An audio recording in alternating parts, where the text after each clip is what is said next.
Hey everyone, hope you're all ready for the very last session of Propel 2024 virtual day two. The session is going to be by the highly energetic Aaron Thompson. The session is about you can't win revenue at onboarding, but you can surely lose it. So we're going to have Aaron talk about this. He's a CRO of Success Coaching. I'm just going to do a short intro of Aaron. Aaron is a distinguished customer success keynote speaker and educator. He's the chief revenue officer at Success Coaching, the world's leading skills development platform for customer success management. Aaron has decades of training and instructional design experience and has also built and scaled customer success organizations from scratch. This real world background in both disciplines uniquely positions him as an educator in the domain of customer success management. He's very active in his participation in global customer success communities and consistently challenges the industry norms to improve and grow the CS or CX function. Let's have Aaron on stage.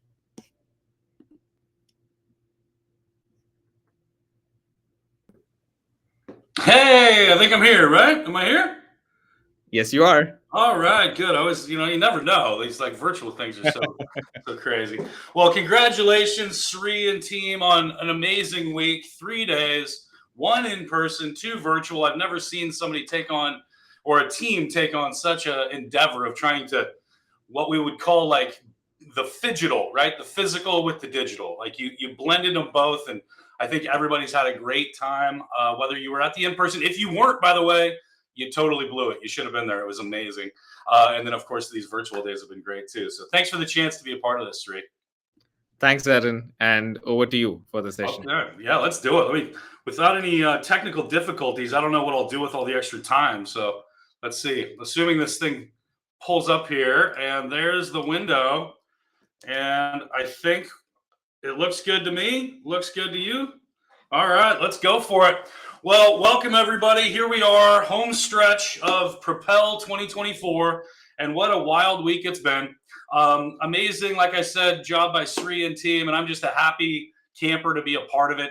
I've been able to speak at these every year that they've done them. This was the first year we had an in-person day. They've always been virtual, and just love to be able to come back around year after year, get to work with Sri and the Rocket Lane team in general, and then just really kind of hone in on the difference between onboarding, professional services, and customer success, which is kind of my bread and butter.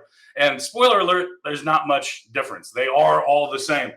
Professional services are customer success, and vice versa. And that's what we're going to talk about. Just like in the CS world, a lot of times we have a hard time really honing in on the revenue side of it. Like, how did we affect the revenue, right? Justifying the spend, not being seen as an overhead expense, etc. And the topic today is exactly that, all about revenue. Being a chief revenue officer, I'm kind of maniacally focused on this stuff. And when I hear decades of training and instructional design background on the intro, it makes me feel a little old, but maybe I need to update my bio somehow. So here are the 4 things that we're going to go through in the next 20 minutes or so. We'll talk about why onboarding and professional services are, in fact, the most important thing, I'll say, in terms of customer success management. For those that were at the in-person event on Tuesday, Nick Mehta was the opening keynote, or it was more like a fireside chat, but opening speaker, and he hammered that point, that onboarding, and then all of the services that go along with that will have the largest impact on a customer's ability to achieve success. That is then what leads us to revenue. And so we're going to talk about how to make them effective. And then I'll actually break down 5 revenue streams that every one of your customers has.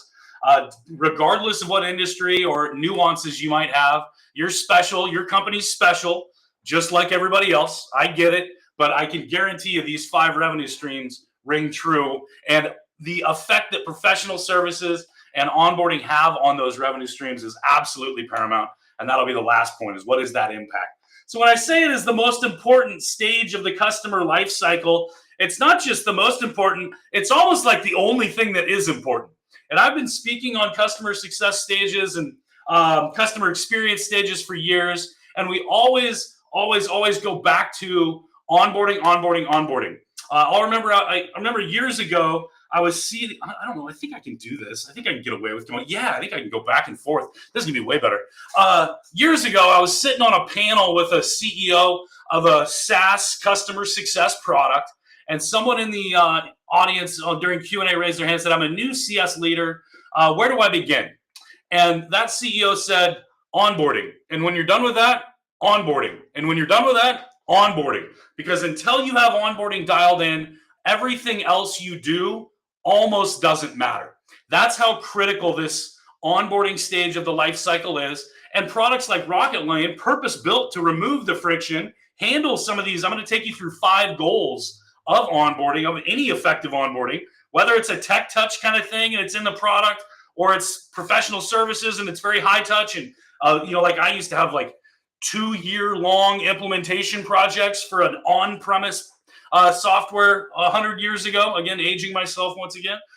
It's always all about the onboarding. And we'll talk about why that is. But like I said, that's why I love this conference so much. I love what Rocket Lane is doing so much, because they're just focusing on that uber important stage that has so much long-term effect. Like the long tail of a poor onboarding is huge in what you can do with your customer, and a good, effective, frictionless onboarding, it's going to be huge in that regard too. The positive and the negative. So there we go. Now we can. Yes, this is gonna be great.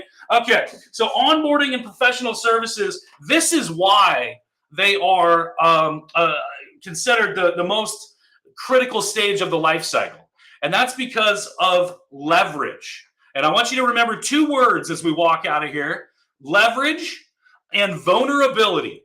Your new customer is more vulnerable than they're ever going to be when they're going through onboarding. And when I say onboarding, I'm talking about the initial transition from sales to post-sales, top of funnel to back of funnel, front of house, back of house, whatever you want to call it. But I'm moving through my life cycle, and it's really the first time to kind of proof, like the proof in the pudding, if you will, right? And I'll get into that later as well, but that creates vulnerability. If I'm a new customer and I just put my neck on the line to bring you into my organization, I'm your executive stakeholder or maybe a champion, and I've got a team of end users that I'm hoping I can convince, that show them what's in it for them and why they should want this new thing and all that stuff. I'm vulnerable. I've got my neck out there. I can look really good if this goes really well, and my team's like, "Thank you, boss. My life is so much better." And I can look really bad if they feel like they get lost in this concept of the trough of disillusionment. If anybody knows me, normally got a whiteboard back here, but with these virtual backgrounds, that ain't going to work so well. But otherwise, I would draw this up there. If anybody's curious about that, reach out to me afterwards. I'll talk about that. But that creates vulnerability across the entire enterprise. Everybody that you're working with, whether that is the executive stakeholder, champion, end users, even system admins, they're all vulnerable. Let's see. Turn on my microphone. My microphone's on, right? I hope you all can hear me. And so they're all vulnerable. That vulnerability then gives us leverage. We can set thank you, Sri. We can set the trajectory of the relationship off in a positive way, and we can almost not mess it up. And if we set it off in a negative way, we can almost never save it. So some challenges that we see. All right, Lane, thank you. All right, I've been waiting all day for Thursday night here. I'm like, can I get on this virtual stage yet? I mean, come on. All right, anyway, I digress. So there are 4 challenges that we often see with making onboarding an effective part or an effective motion in the business. There's your first one. I mentioned it a second ago, but that relationship transition, right? I made a business decision based on personal preference. I built a relationship with your sales team, or even if it's a freemium model, I built a relationship with the product itself, and I started realizing value. And now I'm moving from like top of funnel to bottom of funnel, right? That in itself creates friction with me. And in an enterprise sale, that's a human I was working with, and now they're transitioning me. I'll say handshake, not hand off. I'm going to talk about that later, but they're handshaking with the implementation, onboarding team, customer success, whoever the case may be. That creates vulnerability. The next challenge that we need to overcome is siloed data. If everything we learn about the customer in the top of the funnel needs to get transitioned with them to the bottom of the funnel. And we can do this in a myriad of ways, but that in itself is another challenge. We have to address that. Product like Rocket Lane helps you eliminate those silos so that we can keep all that information around the outcomes and objectives, business goals, value proposition, whatever the pains we're helping them relieve or the gains we're helping them achieve. And then next, we're going to have a change in communication cadence.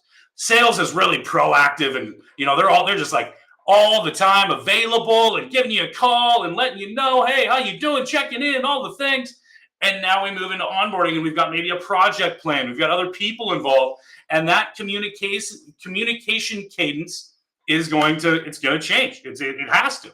We can't be as high touch through their entire life cycle as we were when they were in the top of the funnel. And then last but not least, the old buyer's remorse. And this is the executive stakeholder. It's also the champion, and it's also could possibly be the end users. No, the end users probably didn't have a budget that they allocated to buy your thing. The executive stakeholder did. But that doesn't mean it's not going to take their time. They've got to go through training. They've got to learn this thing. And I'm already too busy. I don't have enough time to do what I have to do already. And now my boss bought this thing. And I have to go into this training and learn how to use this thing. And yeah, I'm being promised it's going to make my life better, but promises, right? Like, prove it, show it. What's in it for me? And so navigating that is super important, and realizing we have to navigate buyer's remorse for more than just the actual budget holder. Your champion, your end users, they're all dedicating time. Even your system admins, if you've got some people on the tech side that you have to work with in order to get things integrated, right? Configuration, implementation, integration, all the Asians, I like to say. And so those folks are having to spend time learning and setting things up, et cetera, as well. And so we have to overcome that buyer's remorse. So those are the 4 challenges that we need to look at addressing.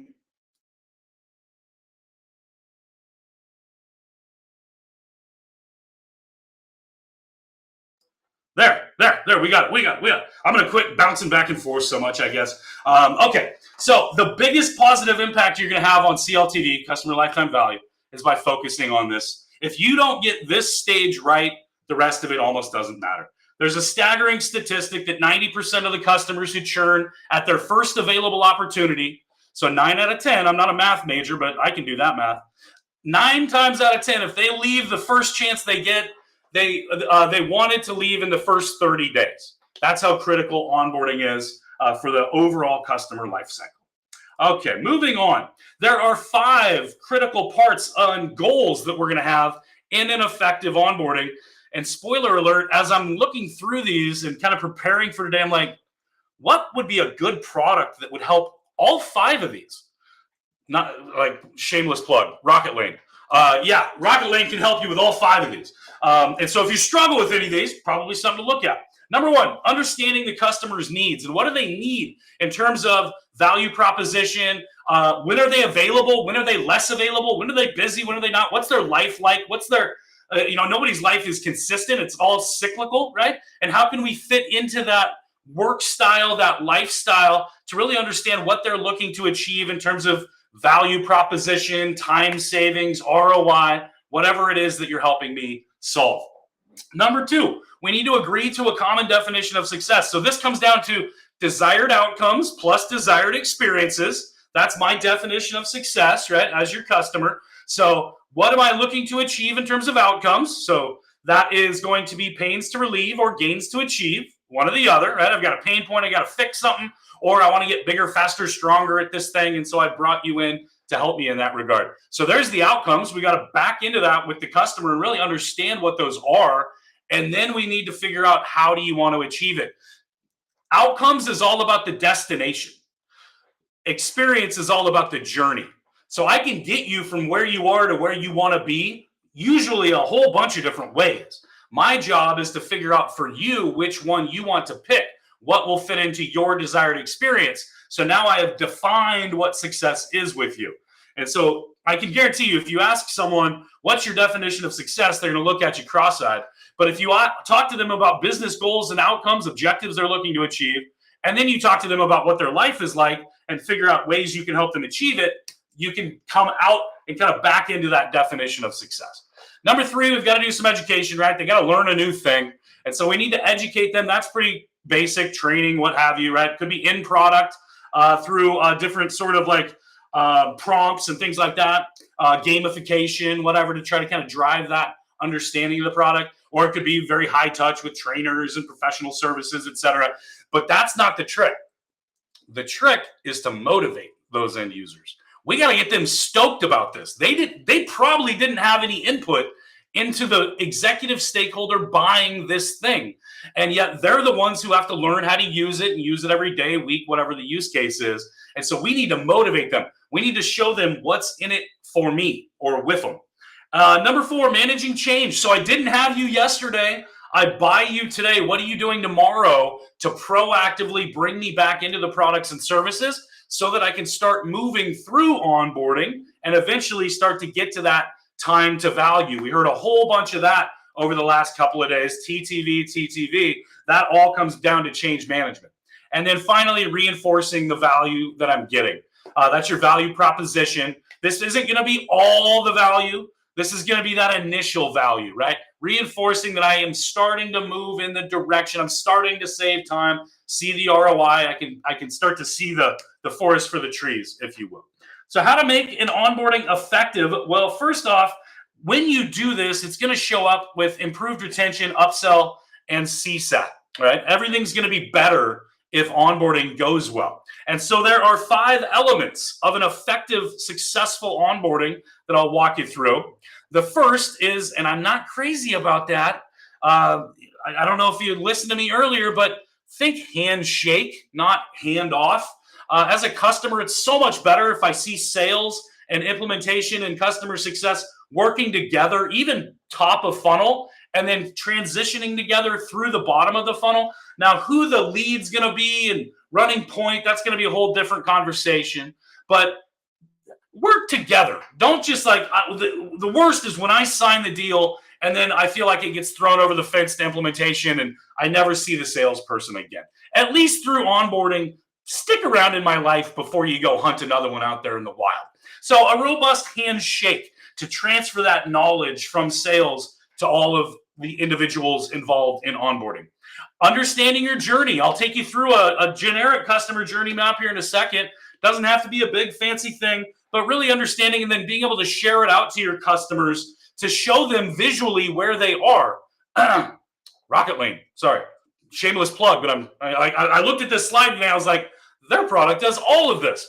Okay, number 3, relevant playbooks. Create consistency on how we're going to onboard. And it's going to be different across your segmentation, product lines, etc.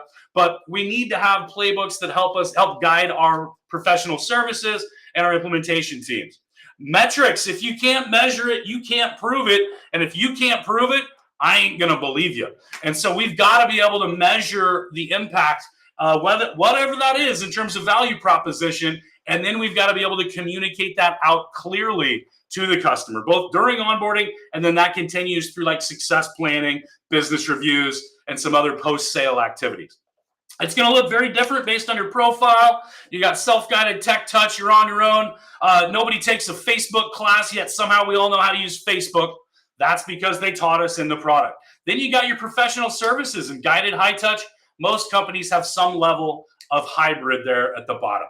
I'm going to go really fast through these mistakes because they're just basically, if you don't do what I just said, then it's going to be bumpy. And so, sure, if you don't, again, handshake. If you don't have that cohesion from top of funnel to bottom of funnel, if you have too many cooks in the kitchen, this is one I didn't touch on earlier, so I will kind of dive in on it a little bit.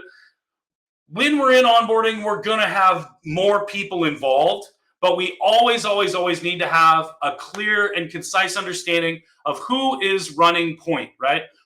I may not be doing everything, but I might be the project manager in charge of making sure that the implementation team is doing this and the configuration and the tech team, et cetera, et cetera, et cetera. And so make sure everybody has their roles clearly defined, both on your side as well as the customer's side. Understanding and not understanding their needs is obviously going to create friction. Driving to your definition. I started as the head of CS years ago at a company, and I came in and I said, when do we consider onboarding complete? And they said, when they pay us. Like, that's like the least customer-centric answer I've ever heard in my life. I bet if we asked them, they would prefer to never pay us. And so we had to that was obviously a very company-centric definition. If you don't have playbooks, you're going to have disjointed customer experiences. And again, it's going to be different across your segmentation, product lines, etc. But within any of those caveats, it should be consistent. If you can't measure it, you can't prove it. So you got to get KPIs, key performance indicators, just numbers. That's all that means, just numbers, so that you can then prove the value that I'm getting.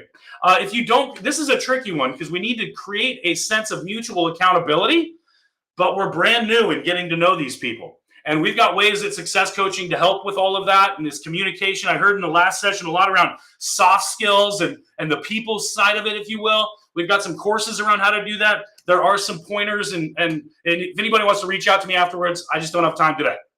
And then finally, no change management. If you don't have a change management strategy to drive stickiness and adoption, they're not going to come back into your product because they already had too much to do and not enough time to do it.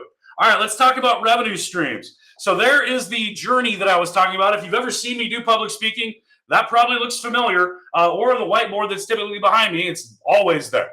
But up at the top, you've got your demand gen and awareness. There's your marketing team, managing outbound, inbound, pay-per-click, blog posts, SEO, flyers, billboards, phone calls, funny-looking logos like ours that have donkeys and plungers on them. Whatever you do so people know you exist, some people will become aware of you. Of those that become aware of you, some will want to evaluate you against the pain point that they're having. Again, a pain or a gain. That's the green there in the middle. There's your sales team. And all they do is shepherd that evaluation process. Can we help solve the problem you're looking to solve? And then some will decide to become a customer. Huge one-to-many game. And then down at the bottom, activate, optimize, renewal, and then expansion. And there's two types of expansion I'm going to talk about later. And then finally into advocacy. So the first type of revenue that I'm talking about is just net new. Very basic stuff. First time they went from top of funnel to bottom. I like to make things stupidly simple. My little chicken brain don't understand it. I don't get it if it ain't stupidly simple. And so this is the first time this person bought this thing. And it's super inefficient. Huge one-to-many game at the top there. And this is our most expensive, what I call revenue acquisition cost. You're probably all familiar with customer acquisition cost, but revenue acquisition cost, or CAC, you can go to redslacks.com, read articles about it if you're curious. But these are the 5 revenue streams. They all have a different acquisition cost to your business. That's the most expensive. Now we've got the next one. Number 2, renewal. We're all pretty familiar with that. How I define it, subsequent times this person bought this thing, right? They're paying me again. They might pay me less. Maybe they need less of it year 2 than year 1. So that would be a reduction, but it would still be a renewal, and that has the least expensive revenue acquisition cost of all. Number 3, upsell expansion. So there are 2 types of expansion revenue, and it's important to delineate the difference. Upsell and cross-sell. Upsell, expansion revenue. Same person buying more of the same thing. The reason that's important is because you shouldn't have to train them on it. Or if you do, it'll be very light. And I'll come back to that in a second. And this could also be due if you raise your rates at renewal and they don't churn, you now make more money on the same stuff. And that is the least expensive way to generate net new revenue. And then we're moving into cross-sell. This one's a little bit more expensive in terms of an acquisition cost because you have to teach them something new. This is the same people, but they're buying other things. Maybe it complements the old thing, maybe it doesn't really matter, but it's right in the middle. Because of that training element, the professional services that'll have to be associated with it, there's a bit more of an acquisition cost to our business for that, and then for the delivery of it, of course. And then finally, the holy grail of customer success and customer-centric, customer-driven growth, if you will, advocacy. If I can make your world and your life better because I'm in it, and you go out and speak positively to someone else about me, you then generate a net new lead that comes in the side of my funnel. I didn't have to do demand generation and awareness. They're already in the eval stage. Higher conversion rates, faster deal times, everybody wins. Good for us, good for the customers, and good for sales. All right, so this is a new person or company buying a thing because the first person or company loved it, and they told them so. And that is it's the second most expensive RAC, revenue acquisition cost, just because but it is the least expensive way you'll ever generate a net new logo or a net new business unit. And that's because you didn't have to do that demand generation and awareness that we talked about up there. Okay, now let's talk about the revenue effect. Let's see. It shouldn't say revenue referral there. There we go. All right, net new. So I've added a couple of points here. So this is not revenue type 5. That's revenue type 1, referral at the top there. But when they move to the bottom, onboarding and professional services, your impact on this revenue is virtually nothing. We haven't done anything yet. It's all been promises. It's all sales, all marketing. And so we haven't had very much impact. One caveat for a freemium model: if I get in there and it's clunky, I can't understand it, I quit. That's that. But for more of an enterprise, we really have very little impact. Okay, number 2. And one thing I want to point out there. Here we go. We have the least impact on it. Number 5 out of 5. See the purple none there. But it is the most expensive rack of all of them. And spoiler alert, you're going to see that contradiction go through all of these. Okay, so now let's look at renewal. So this was the least expensive revenue that we're ever going to acquire, but we have the most vital impact on our ability to get it. Again, because of all of those challenges and everything I talked about earlier with this critical stage of the life cycle, we have the most impact on it, and it's the most efficient revenue we'll ever generate.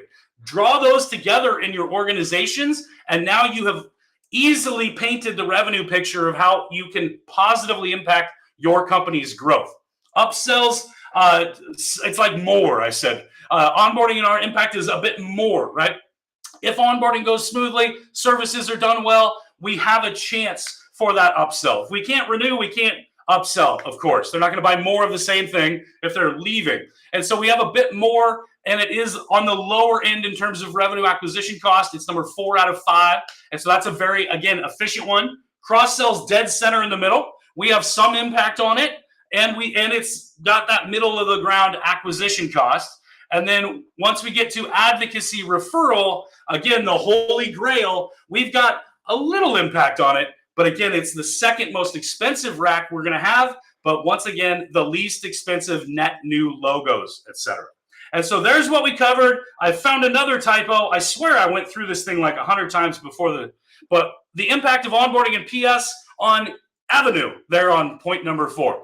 If you'd like to connect, there's my QR. Hit that. Come meet me at successcoaching.co, redslacks.com. I'm on Twitter, even though I think I've got tens of connections there, and would love to continue the conversation with anybody. I think I'm right here at 4:45 on time. I think Sri's back there. I'm getting the big blinking red 20-something seconds left.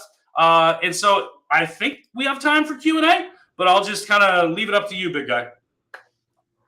We have time for Q&A. All right.